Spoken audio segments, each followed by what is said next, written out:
आदित्यवर्णः तमसः परस्तात् तमेव विदित्वा मृत्युमेति नान्या पन्था विद्यते अनाय नान्या पन्था विद्यते अनाय।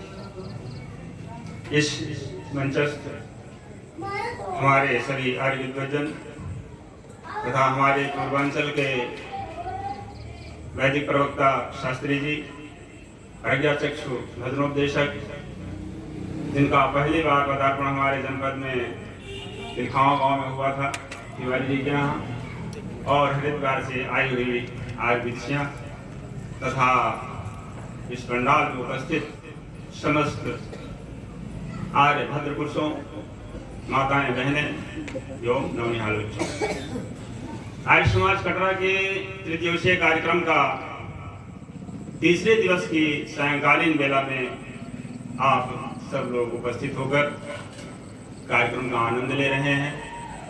इसके पूर्व जो हमारे भजनोपदेशक और विद्वानों ने जो कुछ कहा है, उसी क्रम में हम कुछ अपने भी विचार आगे बढ़ाते हैं। मैं पूछना चाहता हूं, इस पंडाल में जितने भी लोग उपस्थित हैं, कितने लोग इसमें अपने को अनाड़ी समझते हैं? अपने को अनाड़ी कितने लोग मानो? हाथ उठाए। बाकी कोई भी इसमें अनाड़ी नहीं है। अब इसमें अधिकांश लोग पढ़े लिखे होंगे और हिंदी भी जानते होंगे। अनाड़ी का तत्सम क्या होगा? अनाड़ी शब्द का तत्सम क्या होगा? अनाड़ी तद्भव शब्द है। अनाड़ी माने बेवकूफ होगा। बेवकूफ, लेकिन इसका तत्सम शब्द होगा अनार्य। अनार्य अनार्य अनारी है। अनारी सब अनाड़ी का मतलब अनार्य। हाँ, नहीं जानता है। अर्थात इसमें यहाँ जितने लोग बैठे हैं सब अपने को अनार्य नहीं मान रहे, मतलब अनाड़ी कोई नहीं है, सब अपने को अनार्य नहीं मान रहे हैं। तो फिर है क्या आप?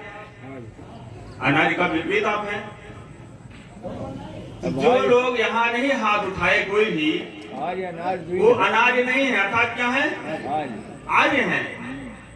तो फिर आर्य सब लोग अपने को कहलाना चाहते हैं। यहाँ कितने लोग आर्य लगाते हैं अपने आगे, नाम के आगे? कोई नहीं लगाता है। लेकिन किसी ने हाथ नहीं उठाया कि मैं आर्य नहीं हूँ, मैं अनार्य हूँ, किसी ने हुंकारी नहीं भरी। फिर आर्य समाज से, आर्य शब्द से नफरत किस बात की? आर्य समाज यही तो कहता है कि आप अनाड़ी नहीं हैं, आप तो आर्य हैं, आप श्रेष्ठ हैं, किरणतो विश्वमाजम। लेकिन दुर्भाग्य इस देश का, और देश का क्या समझिए सारे विश्व का, इस मानव संस्कृति का। अभी पूर्व में हमारे प्रज्ञाचक्षु भजनोपदेशक जी बहुत ही सुंदर प्रकाश डाल रहे थे। उन्होंने कहा, वेद हमारा कहता है मनुर्भव जनया दैव्यम जन्म। लेकिन हम मनुष्य हों कैसे? क्योंकि उसको निर्माता की जरूरत होती है, और निर्माता के लिए माता की आवश्यकता होती है। माता निर्माता भवती थी। कुंवर सुखलाल जी लिखते हैं, बात हो रही है कि मनुर्भव जनया दैव्यम जन्म, लेकिन सुखलाल जी अपनी मुसाफिर की तरफ में लिखते हैं, न धम वाले बने, न साहिब ईमान बने, न वेद पाठी बने, न हाफिज कुरान बने, जिन मने रुखसार उठा जिस किस का देखा, गर कुछ बने हैं तो फकत हैवान बने। हैवान कौन है? जो कभी गलती न करे उसे भगवान कहते हैं। जो कभी गलती न करे उसे भगवान कहते हैं। जो गलती करे, गलती माने, उसे इंसान कहते हैं। और जो गलती करे, गलती न माने, उसे शैतान कहते हैं। लेकिन एक और होता है अजूबा इस दुनिया में, जो गलती पर गलती करे उसे हैवान कहते हैं। जैसे कोई पीने वाला है और उसको कोई रोकता है तो और मांगता है। जैसे स्वामी सत्ता प्रकाश में मार्गों का उदाहरण देते हैं कि पित्वा पित्वा पुनर्पित्वा यावत् पुनर्भूतले, पियो और पियो और पियो, कब तक पियो? जब तक जमीन पर लेट न जाओ। सो जाओ। और अभी हमारे भद्रों किसी के बीच में लाए भी शराब का जो है तो अंगूर का पानी ये तो है। किसी ने पूछा कि मैं खाने में किसने कितनी पी, इस मैं खाने में किसने कितनी पी, तो क्या कहता है कि ये मैं कदा जाने। ये तो केवल जो बांट रहा है मदिरा वही जानता है, लेकिन इतना पता है, क्या पता है कि मैं खाना बस्ती का बस्ती पी गया। इतना पता है कि बहुत सारी की सारी बस्तियां मिट गई जिसको मैं खाना पी गया। मैं को नहीं पिया, मैं खाना बस्तियों को पी गया। अर्थात नवाबी चली गई, रजवाड़े बिक गए, लोगों की कोठियां हवेलियां बिक गई, नशे में सब चूर हो गए। क्यों? बुद्धिम लुम्पत यत् मदकारी उच्चते। जिससे बुद्धियों का ह्रास होता है वो मदिरा है, वो नशा है, वो शराब है, वो मादक द्रव्य है। इसी तरह उससे अधिक कहीं हानिकारक जो मदिरा मिली हमारे जीवन में वो पाखंड की मिली, जो मुझे हैवान बना दिया। भाई जो गलती पर गलती करे उसे हैवान कहते हैं। जो अपने को हिंदू कहते हैं वो हिंदू कौम ऐसी हैवान है कि एक के बाद एक, एक के बाद एक, एक के बाद गलतियां करता गया और आज भी उसमें सुधार नहीं हो रहा है। वो सुधरना नहीं चाहता है, अच्छी दुराग्रही है। वो अपनी गलती पर जरा सा भी पश्चाताप नहीं करना चाहता है, गलती दूसरी की दे रहा है। हमारे इसी देश की बहन बेटियां एक एक दिनार में बिकी, काबुल और कंधार में 2-2 टके में बिकी। घोड़ों की पूंछों में बांध करके उन्हें घसीटा गया, स्तन काटे गए, छोटे छोटे बच्चों को उछाल करके और उनको भाले की नोक पर रोका गया। फिर भी हमारी आंख नहीं खुली। और पंडित महंतपाल स्वामी शिवानंद अक्सर कहा करते हैं कि जब तक दुनिया में कुरान है तब तक दुनिया से आतंक नहीं समाप्त हो सकता, और जब तक दुनिया में कुरान है तब तक दुनिया से पाखंड नहीं नष्ट हो सकता। और उसका परिणाम पाखंड ही है। जब तुम गाजी मियां पर चादर चढ़ाओगे, साईं को पूजोगे, तो राम, शंकर, विष्णु, कृष्ण और उनमें भेद क्या रहेगा? और कारण क्या है? वहां भी कब्र बनी है पत्थर की, वो हरी चादर चढ़ी है, आप यहाँ लाल चढ़ा है। आप भी समाज पूछते हैं, चाहे रघु बाबा हो, चाहे बेचू बाबा हो, चाहे बड़े बाबा हो, चाहे बूढ़े बाबा हो, चाहे जो कोई हो, सब बाबा बराबर। तो जब बराबर है तो जहाँ ऊंचा ऊंचा आप पीला देते हैं, मक्खा झुका देते हैं। ज्यादा चमकदार रहता है पहुंचे। दिक्कत ये है क्योंकि जो ये मूर्ति पूजा है, जो जड़ पूजा है, आपको मूर्ति पूजा ही करनी है तो जो मूर्तिमान देवता है उनकी पूजा करो। आज समाज मूर्ति पूजा करता है, कौन कहता है आज समाज मूर्ति पूजा नहीं करता है? लेकिन हाँ, जो मूर्तिमान है उनकी पूजा करता है। जो हमारी पंच दैनिक महायज्ञ हैं उसमें हमारा पितृ यज्ञ और अतिथि यज्ञ मूर्तिमान ही कहीं अलग थोड़े है। जो हमारे 5 देवता हैं, 2 प्रकार के देवता, जड़ और चेतन। जड़ देवता में 5 जिसको पंचायतन पूजा कहते हैं, चेतन में 5 उनकी पंचायतन पूजा कहते हैं। जड़ में क्या है? पृथ्वी, जल, वायु, अग्नि, आकाश। इनकी पूजा की विधि मात्र एक विधि, अग्निहोत्र। अग्निहोत्र से इन 5 जड़ देवताओं की पूजा हो जाती है। जड़ की पूजा हो गई आपकी, अगर जड़ पूजा चाहते हैं। और जो पंचायतन पूजा आपकी चेतन की बची, माता, पिता, आचार्य, पत्नी के लिए पति, पति के लिए पत्नी। और इनकी पूजा किससे होनी है? श्राद्ध और तर्पण से। श्राद्ध और तर्पण प्रतिदिन की क्रिया है। श्राद्ध और तर्पण किससे होना है? सेवा और शुश्रूषा से। सेवा का मतलब उसके आदेशों का पालन, शुश्रूषा का मतलब ठीक ढंग से सुन करके तब सेवा करना। हमारी माता ने पानी मांगा, दिसंबर का महीना है, उठे, आंगन में बाल्टी में रखा है, गिलास निकाला, पानी दे दिया। शुश्रूषा नहीं है। सेवा तो कर दी आपने, शुश्रूषा नहीं है। शुश्रूषा मतलब दवा खानी है कि पीना है कि पैर धुलना है, किस प्रकार के विधिवत सुन करके सेवा प्रदान करना शुश्रूषा। तो ये हुआ श्राद्ध तर्पण। तो कौन रोकता है? आज समाज यही रात दिन चिल्लाता है। जब सुबह वो अपनी प्रथम बेला में ये चीज कराता है तो आज समाज यही उपदेश देता है कि पंचायतन पूजा करो। पूजा का मतलब है टू बी परफेक्ट, जो कमी है उसको पूरा करना। रामचरितमानस में तुलसीदास जी लिखते हैं, जब गौरी जी के पास सीता जी पूजा करने जाती हैं तो क्या करती हैं?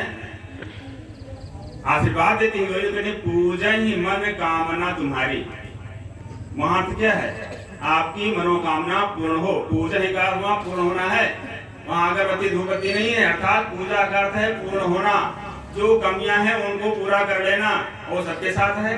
पैर नंगा है, ठंडक लग रही है, जूता पहन लीजिए, पूजा हो गई। किसी पूजा जूता की। चोर घर में आया है, घर की सुरक्षा करना है, पीठ पर 4 लाठी लगा तो पूजा हो गई। किसकी? चोर की पीठ पूजा की। इसलिए चोर को भी नमस्तुभ्यम कहा गया है। लेकिन हम बहुत दूर चले गए, हमने समझा नहीं, अर्थ का अनर्थ करते रहे, उस चीज को हम समझे ही नहीं। कारण क्या रहा? इन पाखंडों में उलझ करके जो हमारे शाब्दिक अर्थ थे उनका हमने सही अर्थ नहीं लिया, व्याकरण सम्मत अर्थ नहीं लिया। जैसे आर्य का ही, अब आर्य का अर्थ लोग तरह तरह की भ्रांतियां पैदा करते हैं। कहते हैं कि ये तो धोबी लोग होते हैं, धोबियों से एक कराते हैं, क्योंकि उन्होंने संस्कृत पढ़ना बंद कर दिया, हिंदी पढ़ना बंद कर दिया, अपनी संस्कृति से दूर हो गए, उनको पता ही नहीं है। जैसे अभी पाखंड में आता है, कहेंगे कि ग्रह अरिष्ट है, ग्रह अरिष्ट है। जब हम संकल्प करते हैं और आचमन करते हैं तो तीसरा मंत्र करते हैं, वो कहा कहते हैं ओम अरिष्टान वेगान तनुस्तन्वामेषा सन्तु। वहां हम अरिष्ट की कामना करते हैं। अरिष्ट का अर्थ यहाँ मंगलकारी है। फिर दिक्कत क्या हो गई? अगर ग्रह अरिष्ट है तो अच्छी चीज है, उल्टा कर दिया गया। जस्ट अपोजिट, जो आर्य श्रेष्ठ है उसको धोबी बना दिया गया। जैसे अरिष्ट मंगल होना है, उसका अर्थ मंगल से जोड़ दिया गया।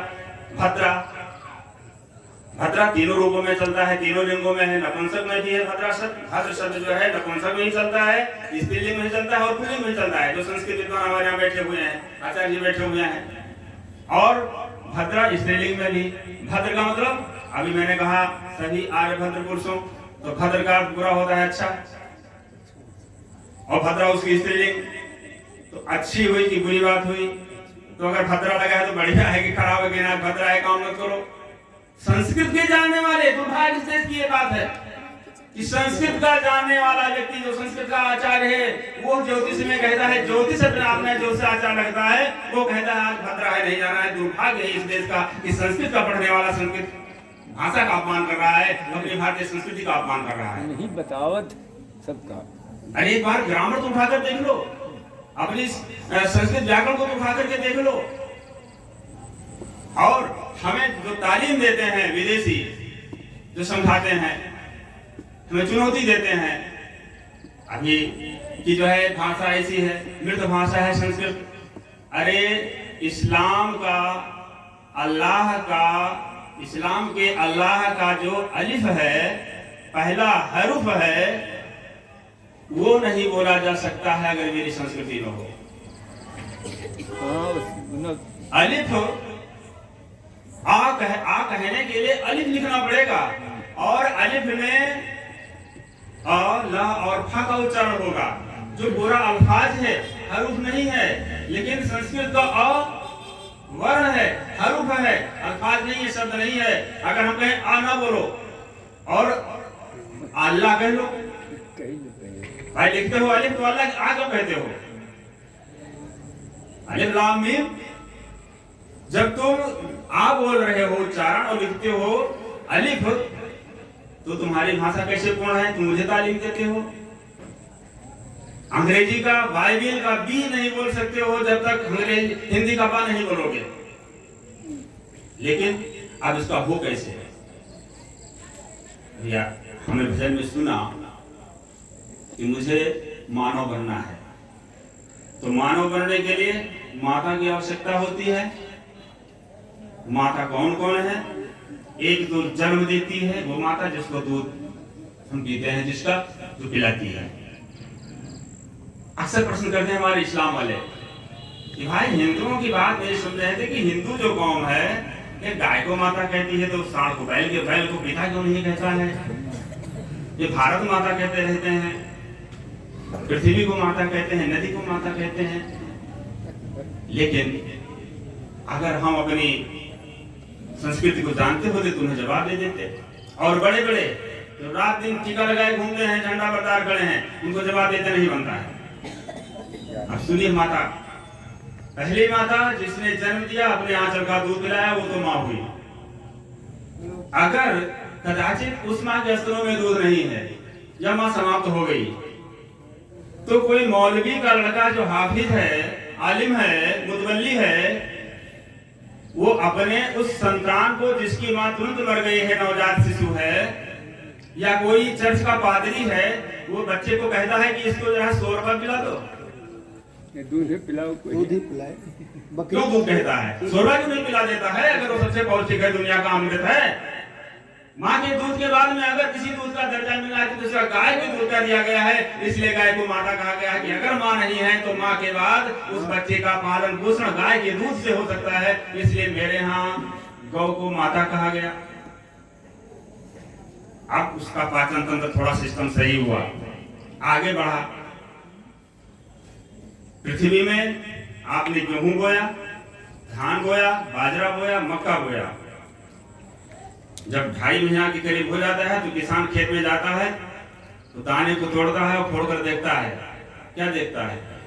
दूध कुछ से निकलता है सफेद, कहता है अब दूध बैठने लगा है, अगर बरसात नहीं तो एक पानी और लगाना पड़ेगा, मजबूत हो जाए, मजबूत हो जाए। तो वो जो अन्नों के दानों में जो दूध आया, बाजरे में जो दूध आया, मक्के के दाने में जो दूध आया, गेहूं धान में दूध आया, वो कहाँ से आया? धरती माता से, पृथ्वी से आया ना। वही दूध जब वो गाढ़ा होकर के पक जाता है, वो मावे के रूप में हो जाता है, या धरती माँ का खोया कह सकते हैं, जो हमारा गेहूं का दाना है वो दूध नहीं रहा, वो और परिपक्व हो गया, क्योंकि भंडारण में सुविधा होगी, परमात्मा ने व्यवस्था की है। फिर वही जिसका पाचन तंत्र मजबूत हुआ, तो दूध छोड़ने के बाद में माँ का दूध छूटा, गाय का दूध छूटा, फिर अन्न को खाता है। वो अन्न क्या है? धरती माँ का दूध है। इसलिए धरती को हम माँ कहते हैं। कहते कि हम अन्न नहीं खाएंगे, ईसाई वाले छोड़ दें, वो मुस्लिम वाले छोड़ दें।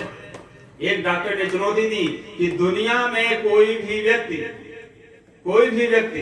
365 दिन मनुष्य अगर है, वो केवल मांस खाए, मांस के साथ सब्जी न ले, कोई अन्न न ले, दूध न ले, फल न ले, केवल मांस खाए, 365 दिन पूरा नहीं होगा, या तो मर जाएगा या संसार की कितनी बीमारियां सबसे ग्रस्त हो जाएगा।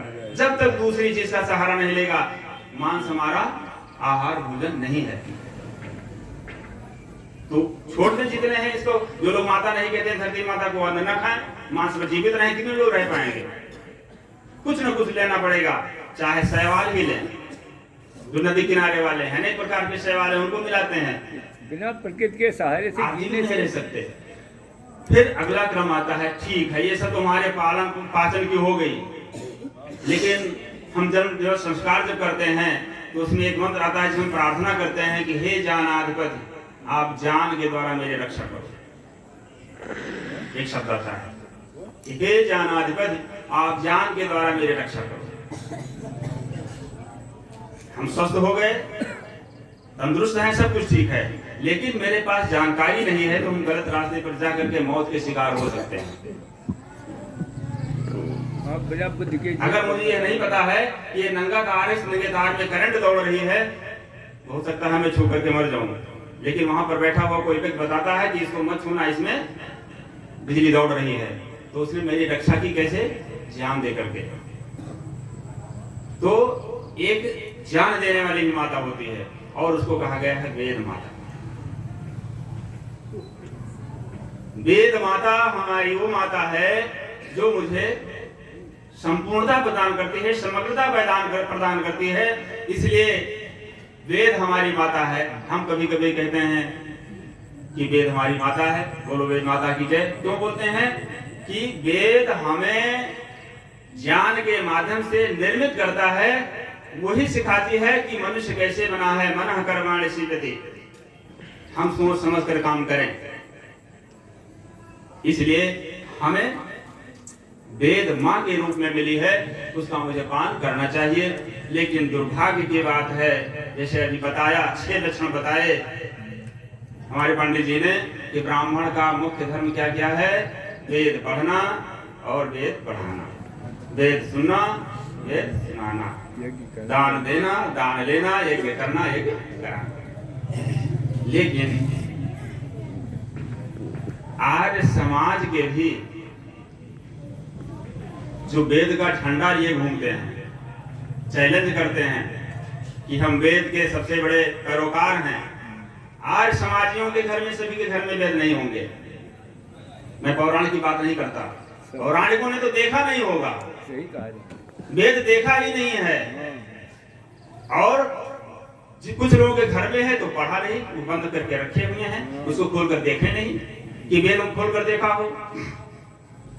आप कहा जाते सही। तो जब जो मूल चीज है जो मेरा निर्माण कर सकती है वही मेरे पास नहीं, मेरा आधार नहीं है, तो विनाश तो होगा ही, दुर्गति तो होनी ही होनी है।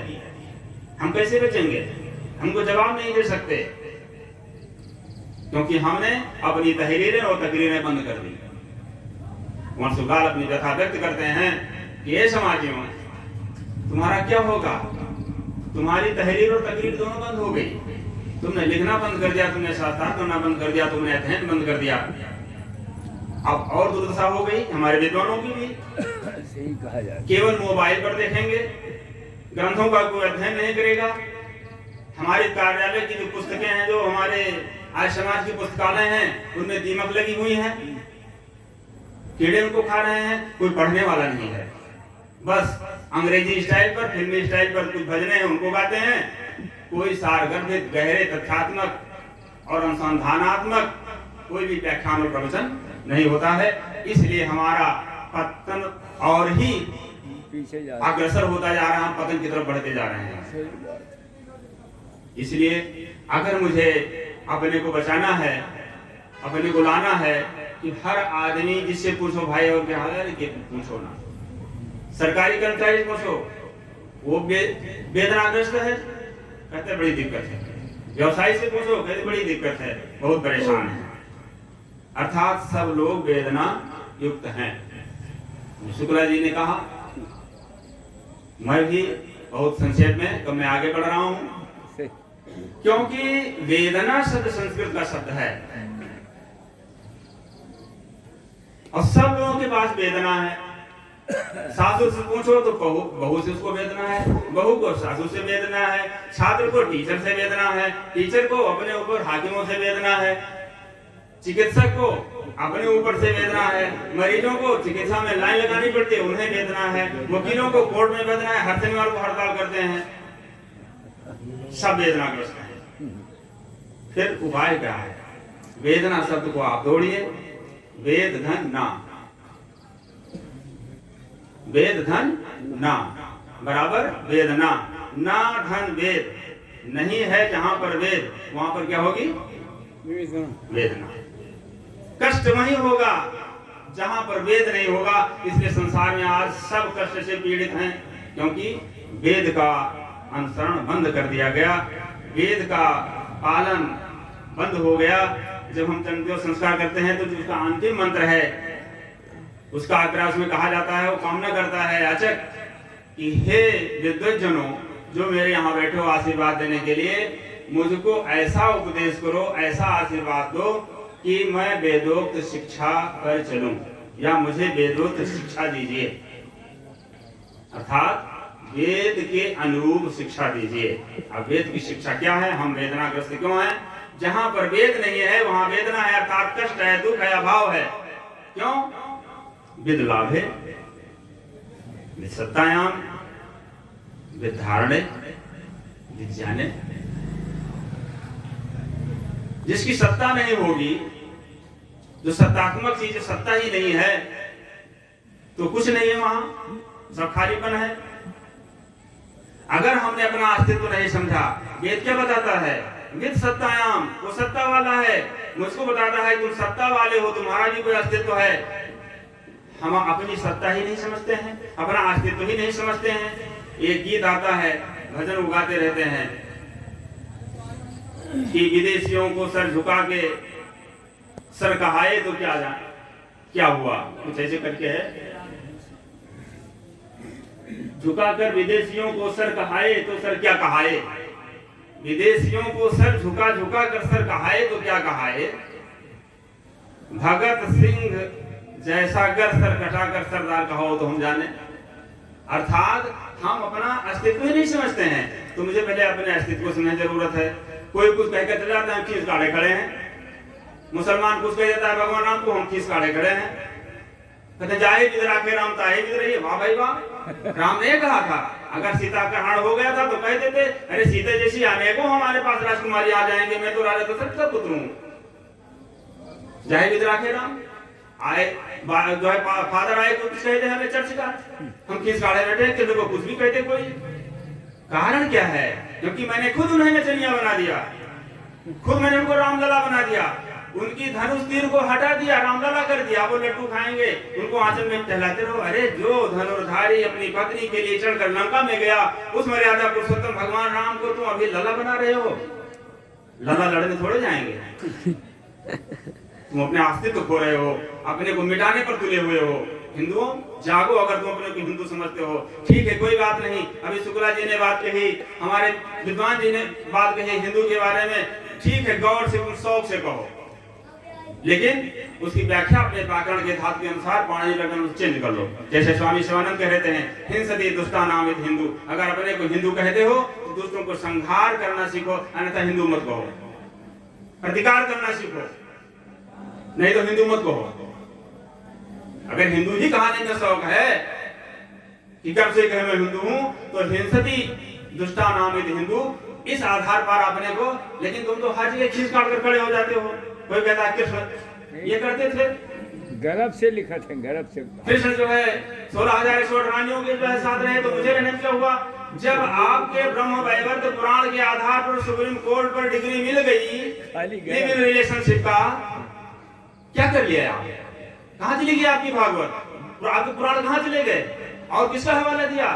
उस वकील ने ब्रह्म वैवर्त पुराण के उसी का हवाला दिया कि श्री कृष्ण जी राधा के साथ बिना विवाह के रह सकते हैं, तो मैं क्यों नहीं रह सकता? कि मेरा क्लाइंट भी रह सकता है, क्या गलती इसने की?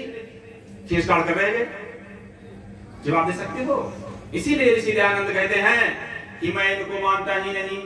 जहां शास्त्रार्थ होता था पहले ही शर्त, मैं वेद के अतिरिक्त किसी ग्रंथ को प्रामाणिक मानता ही नहीं। सारे तर्क खत्म, चारों खाना चित वेद में दिखा दो,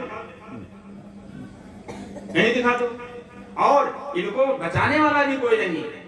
अगर आर्य समाज है, गाली आर्य समाज को देते हैं। एक बार शास्त्रार्थ हो रहा था, एक मौलाना ने कहा कि भाई दुनिया के जितने हिंदू हैं सब काफिर हो गए। राम प्रसाद देहलवी थे कि मुसाफिर जी थे, जो है जो टोपी वाले थे, क्या नाम, पंडित लगम याद नहीं मुझे, कि वहां उसने कहा कि भाई हिंदू के सारे हिंदू जितने थे वो सब काफिर हो गए, खत्म हो गए, उनके देवता नष्ट हो गए। तो उन्होंने कहा कैसे? कहीं देखो हिंदू के सारे देवता गाय में बसते हैं, खुर से लेकर पूंछ तक, सींग तक, जितने रोए रोए हैं सब में 33 करोड़ देवता हिंदुओं के कहां बसते हैं? गाय में। और गाय को मुसलमान काट करके खा गया, तो देवता तो कोई बचा नहीं। अब हिंदू बिना देवता के हो गए, मेरी शरण में आओ, मोहम्मदी हो जाओ। तो पंडित जी ने जवाब जानते हैं क्या दिया? हिंदू से जवाब देते नहीं बना। वो कहते हैं कि अरे मियां तुम तो हमसे पहले काफिर हो गए। कहा कैसे? कहते तुम मुसलमान नहीं रहे। कहा उन 33 करोड़ देवताओं में एक 12 भगवान है, 12 सुअर होता है, और मुसलमानों में सुअर हराम होता है। तुम उसके साथ सुअर भी काट कर खा गए।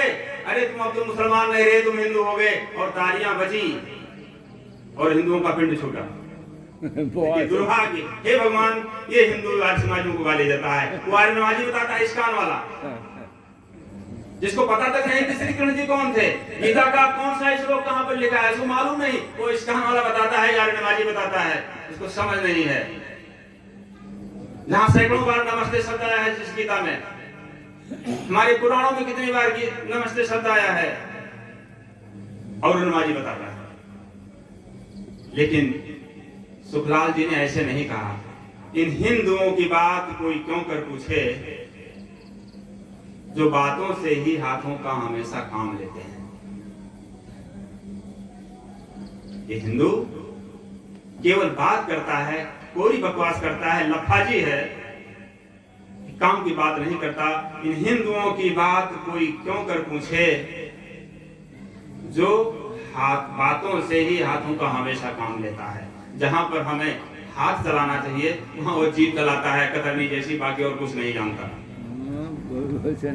इसलिए निवेदन है, एक घटना एक बार मैंने सुनी कि कोई गुरुकुल था, वहां गुरुकुल में कार्यक्रम चल रहा था, तो गुरुकुल के छात्रों ने और इन लोगों ने, वहां एक जो सेवक थे लगातार उस गुरुकुल की सेवा करते थे, जैसे हमारे बहराइच में सेवक जी हैं, काम करते रहते हैं, तो वो अनपढ़ थे, कुछ जानते नहीं थे, तो उनके पीछे लोग पड़े कि आज तुमको कुछ बोलना पड़ेगा, व्याख्यान देना पड़ेगा। उनको भाई मैं क्या बोलूं, मैं तो पढ़ाई लिखा कुछ नहीं, मुझे कुछ आता जानता ही नहीं, कोई मंत्र भी नहीं जानता। लोग पीछे पड़े विद्वान के, आज तुम बोलोगे कुछ जरूर, और मंच पर उनको जबरदस्ती बैठा दिया गया। तो भाई खड़े हुए माइक लेकर के, कुछ देर खड़े रहे कि भाई बोलो कुछ बोलो। तो कुछ देर के बाद में बोले कि मर जाओगे, मर जाओगे, मर जाओगे, सब मर जाओगे। चुप हो गए, बस अरे सब मर जाओगे, मिट जाओगे, कोई नहीं बचोगे, तुम सब मर जाओगे, कोई नहीं बचोगे, सब मर जाओगे। तो एक वहां से हंस करके बोले तो कोई उपाय भी है भाई मर जाएंगे बचने का? कहा हाँ है उपाय। क्या?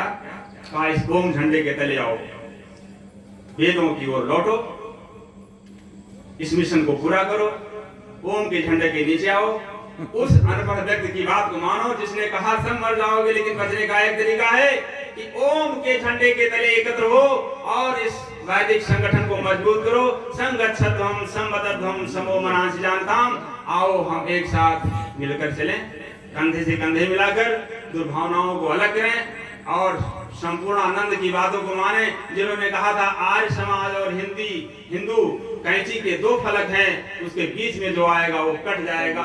इन सिद्धांतों को मानते हुए हम आगे बढ़ें, अपने को संपन्न बनाएं और निर्भयों से बचाएं। हमें सजग होने की जरूरत है। सब मुबाए खड़े हैं, सब उसको ग्रास बनाने की ताक में बैठे हैं। इसी के साथ ओम सभी को साधन। बहुत बहुत